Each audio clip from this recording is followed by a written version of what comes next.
Hey, welcome to the Virtual Event Idea Summit. We are glad you're here. Today, we are featuring Ben Dresdow, who's a student from University of Wisconsin, Green Bay. I'm excited for him to get here and to share his story about how he jumped right into virtual engagement. It's a pretty cool thing that he did.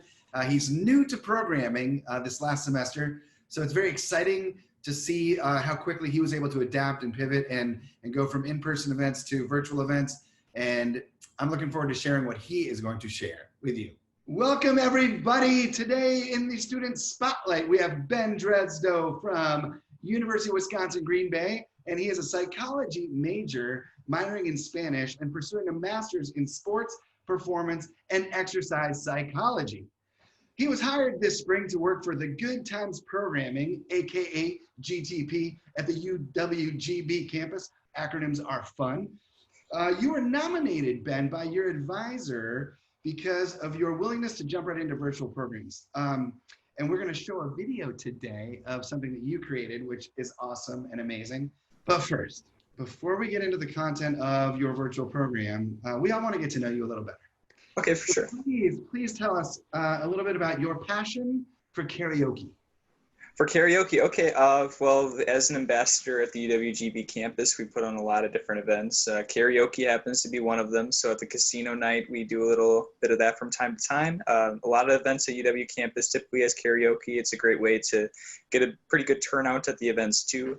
And if one of the event organizers or ambassador joins in, that makes everyone else feel like they can join in too. So it's a good time. So you like to set the example and jump right in. Oh, for sure. Absolutely. That's awesome. And is there a particular song that you love singing? Oh, I like a lot of different ones. I think my go-to is usually Build Me Up Buttercup. Me and another ambassador like to do that one quite a bit. We've done that one a couple times. Yeah. Would you be willing to sing a bit of the song right now? A little bit. Will you join me? Do you need to stretch first? Do we need to touch the toes? Like, do we need to warm up? We need to warm up. Like, we're about to get into Build Me Up Buttercup. All right, for sure. All right. You start. We'll do a short version. We'll see where it goes. All right. Kick it. I'll see how well you do. This is really your show. Okay, for sure. We'll just do the chorus then, I guess. Why do you build me up? Build me up. Buttercup, baby, just to let me down. Let me down. Mess me around, and then worst of all. Oh man, I can't even think of the words. That was awesome. I loved it. Okay, that's great. Whew, that was good. We should start a band. For sure, absolutely. All right, Ben. You are a member of GTP, and you're also involved in other things on campus. What are some of those other things, and why is it important to you? For sure. So one of the biggest organizations I'm passionate about is being a student ambassador on the campus. So what that mainly is we try to get prospective students and first-year students familiar with the campus. So if you're a prospective student, we would provide tours for that student. We show them around the campus, get them an idea of what it's like, and then just tell them what it's like being a student.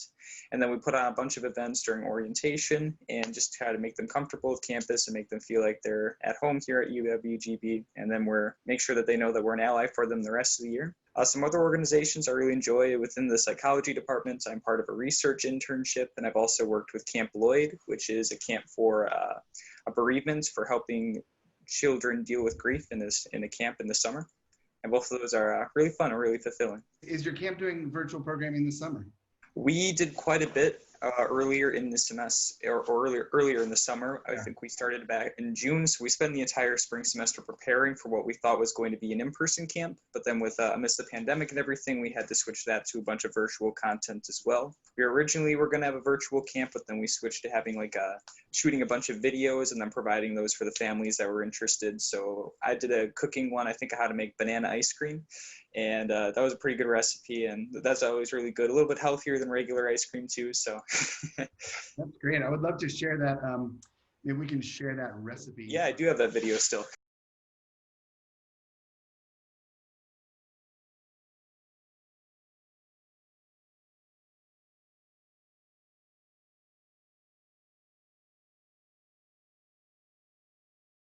All right, Ben, would you please give us a brief introduction about what we are about to see? Yeah, so basically what we were planning on doing when I was talking with Adam, we were trying to come up with videos or just any kind of virtual content we could give to students after the pandemic happened and we had to cancel all of our in-person events. And I was a new ambassador, so I wanted to show that I could bring ideas to the table. I kind of wanted to, I don't know, reaffirm that they made the right choice in hiring me. So I was trying to think of something, and just while we were doing the training videos, I was talking about possibly doing some videos about the Myers-Briggs personalities, and then we title it How to Survive Quarantine as the 16 Personality Types. So it's just a typical personality type that you can take online, and then it'll give you an answer. And I just kind of dove right into it. He said that that was a cool idea. So the rest of that day I spent making 2 videos to show to him. And after he really liked those, he approved to put on the rest of them. And before the student shutdown happened, I was able to get about 6 or 7 videos out. And yeah, they were a lot of fun to make. I would write the scripts and stuff while we did them too. And they were a good time to make. So without further ado, here is Ben's video.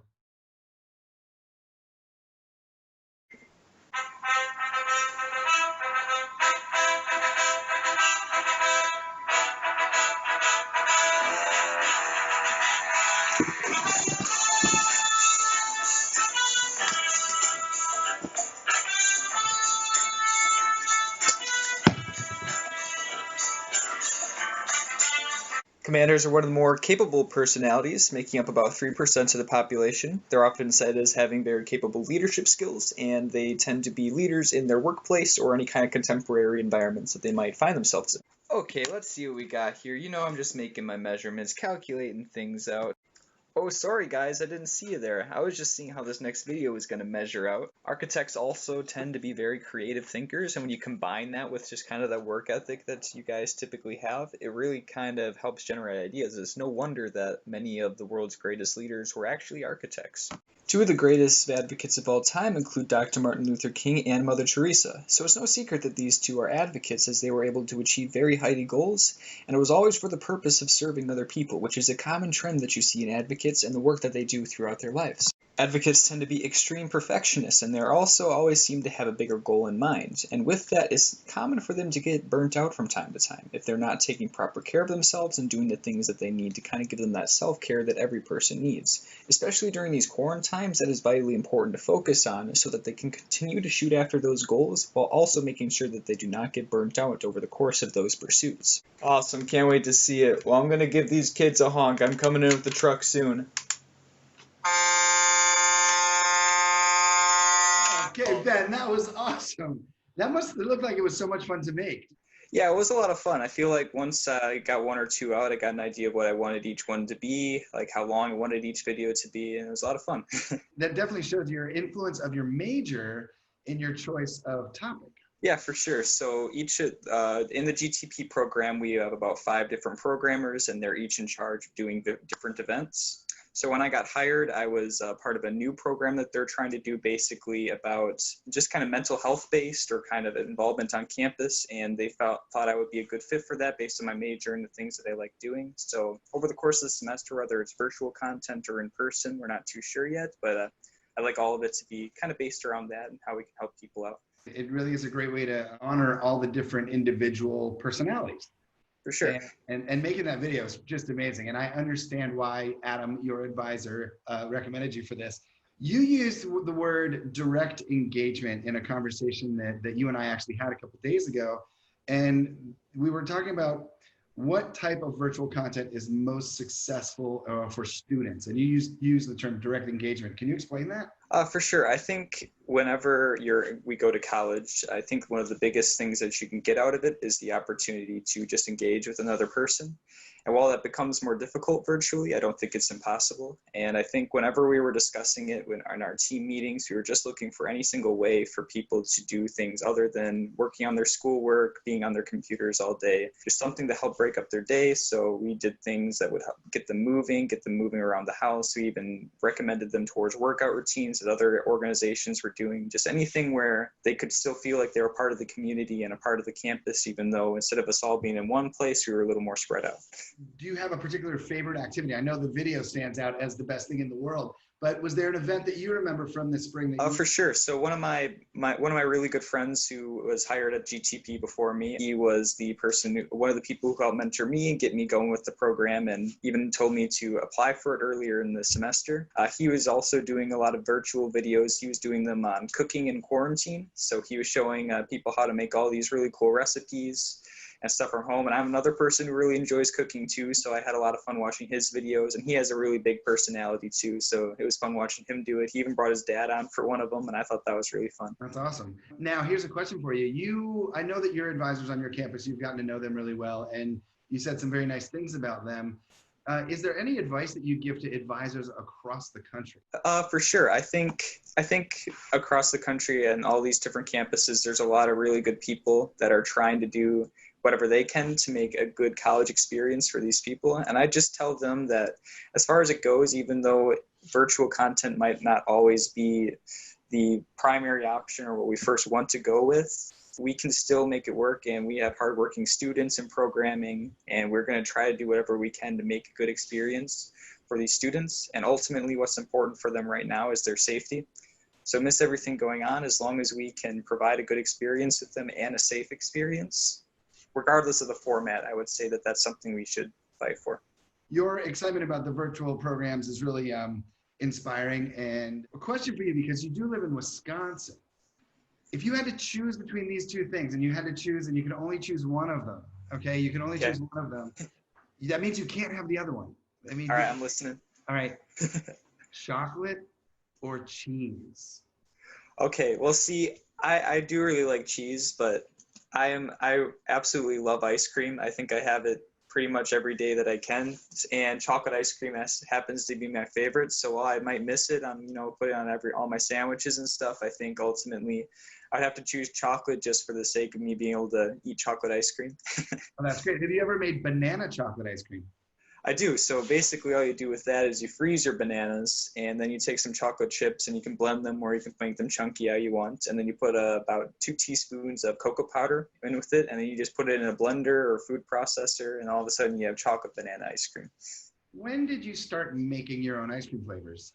Okay, so my mom is gluten-free and dairy-free, so she used to absolutely love ice cream, especially when I was younger. I feel like that whenever I would hang out with her, like we would just eat ice cream. But now that she can't eat that, she had to look for alternatives. So she learned how to make banana ice cream, and she always would just make it plain because she doesn't like all that flavor. But I'm a 12-year-old kid at the time, so I like to put as much of that stuff in it. So I would always like experimenting, throwing stuff in there. And my mom was always fine with me making it because it's healthier than ice cream. Sounds delicious. And thanks, Mom, for teaching you how to do that, because it's straight on. And maybe when you graduate, you'll have you'll work in PT, but you'll also own an ice cream shop. Oh, that'd be awesome. Right? For sure. Absolutely. Awesome. Ice cream is a good way to, make people happy. Have you come up with any way that you can engage people when it's live like this? Have you discovered ways that you think are ways to get people to sort of come out of their shell? For sure. I think one of the biggest things when you're talking to them is a lot of these people are prospective students, and you really just want to get them a feel of what the campus is like, even though we can't show it to them physically. So first, by pulling them in, we just want to hear about what they're interested in, what they did in school, what they did in their clubs and organizations. And the second we find one detail, just kind of latch onto that and just bring it up from time to time throughout while you're giving the tour, and just kind of show them that, hey, this campus could be a good fit for you. So for example, we had one student who was interested in journalism. So I talked about a lot of the opportunities that we have with our English professors and how they provide opportunities to kind of get better at it and work on it as it's going. I talked about a creative writing class that I'm going to be taking. And yeah, just kind of giving them a feel of like, oh, here's my interest. Now I can actually do something with it. You pay a lot of attention to the individuals on your tours, which is amazing. Do you have a specific number of students that you are assigned as an ambassador?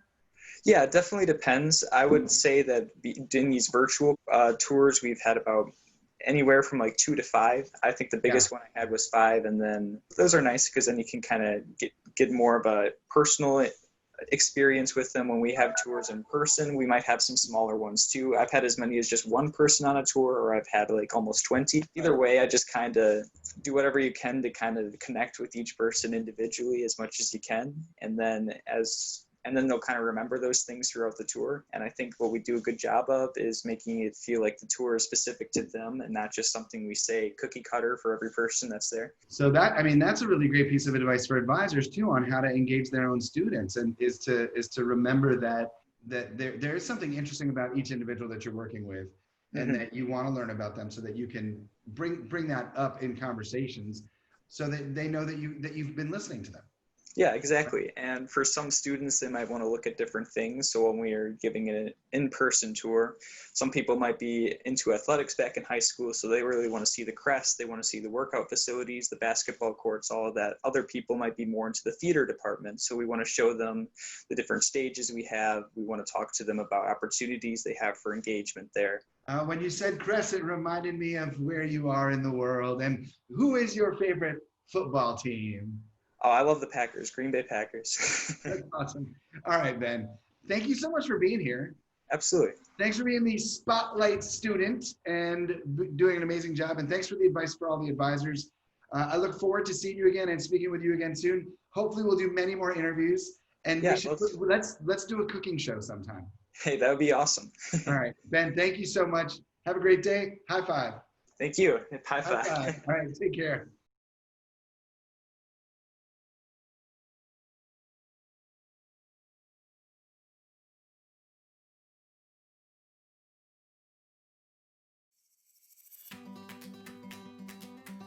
Hello, Camp Lloyd. I hope you are doing very well today. My name is Ben, and I'm very excited to be talking with you here today.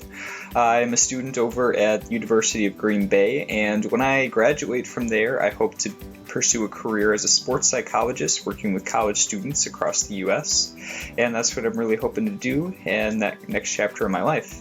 For my activity video, I'm going to be presenting a short activity on how to make your very own banana ice cream. It's a very simple recipe, and it's also a very healthy alternative to other kinds of ice cream. You may make it yourself with frozen bananas, and you can add any other ingredients you want, but the key ones are bananas, a little bit of almond milk, coconut milk, whatever milk you got, and then some vanilla. You can add anything you want to it. You can make a chocolate by putting cocoa powder in it, or you can put mint extract, almond extract, whatever you want to make it taste as best as you want to. For the recipe I'm doing, I'll be adding chocolate chips and peanut butter, so I'll be making a banana peanut butter chocolate chip ice cream. Otherwise, I hope you enjoy all the other Camp Lloyd activities that we're showing to you, and I hope that you have a really fun, exciting summer. I know I'm looking forward to summer. I'm going to be spending as much time outside as I can, hopefully getting a lot of workouts in, and just enjoying the nice weather. And hopefully in the fall, when we all come back to our school and get back to our routines, that's going to be really fun and exciting. Otherwise, I hope you guys enjoy the rest of the camp activities we're showing, and I hope you all have a fantastic rest of your day. Thank you so much for listening, and have an awesome day. Hello, and welcome to OT Activity of the Week. Cooking fun in the kitchen, making banana ice cream. I'm here with my son Ben, who is going to help us demonstrate how to make healthy and delicious banana ice cream. Yep, so we have everything we need here. We start with bananas, peanut butter, vanilla extract, and a scoopful of chocolate chips right here. Our utensils here, we have a knife to cut up our bananas, we have our scooping for our peanut butter, our vanilla extract, and this is what we're going to use to scoop out the ice cream. So what we're going to start first is we're going to slice up a couple bananas. So go ahead and peel them. Also make sure to wash your hands before you start.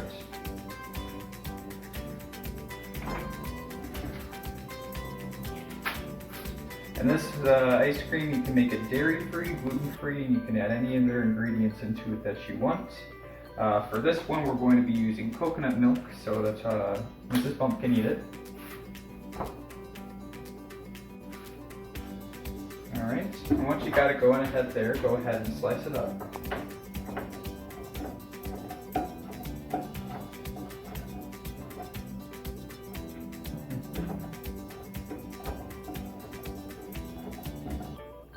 And there are lots of different recipes you can do. You can make a peanut butter one, a cookies and cream.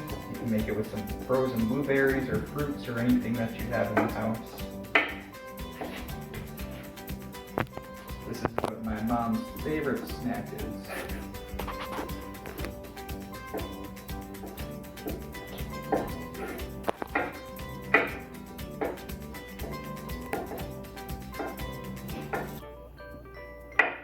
got them sliced up into little coins, you can go ahead and put them into a Tupperware like this. And go ahead and just scrape it all in there.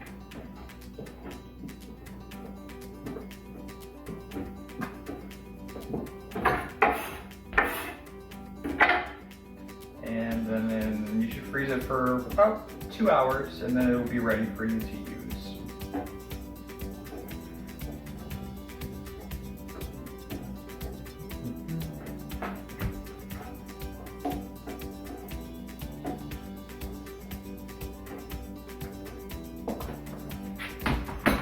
Okay, make sure to clean up after yourself. You can put it in a lid here, and go ahead and pop it right into the freezer. And then wait about 2 hours before you scoop it up. Go ahead and clean up after ourselves and throw away our bananas. And we're going to put our knife in the sink to clean it.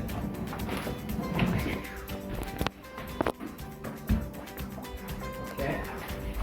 And then we already got our frozen stuff here, so you go ahead and put that in our blender.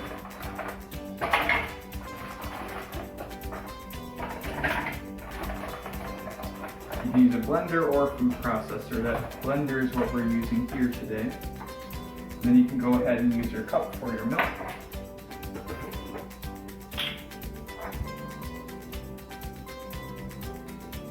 Go just up to the top. Do a little bit more.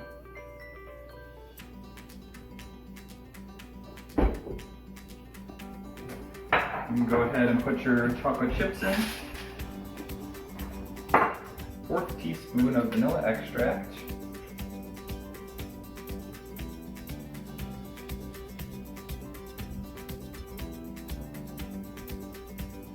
And a scoop of peanut butter. You can put as much or as little as you want. This is going to be peanut butter chocolate chip ice cream.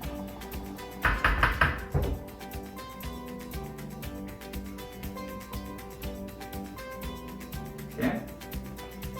And when you got that in there, you go ahead and put the lid on. And you plug it in.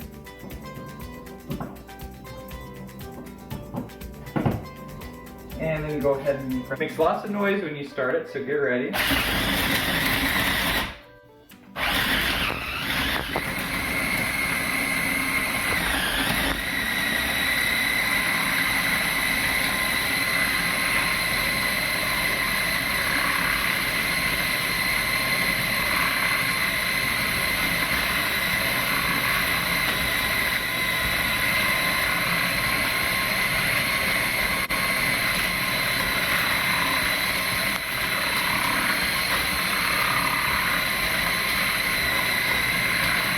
A couple more minutes, seconds.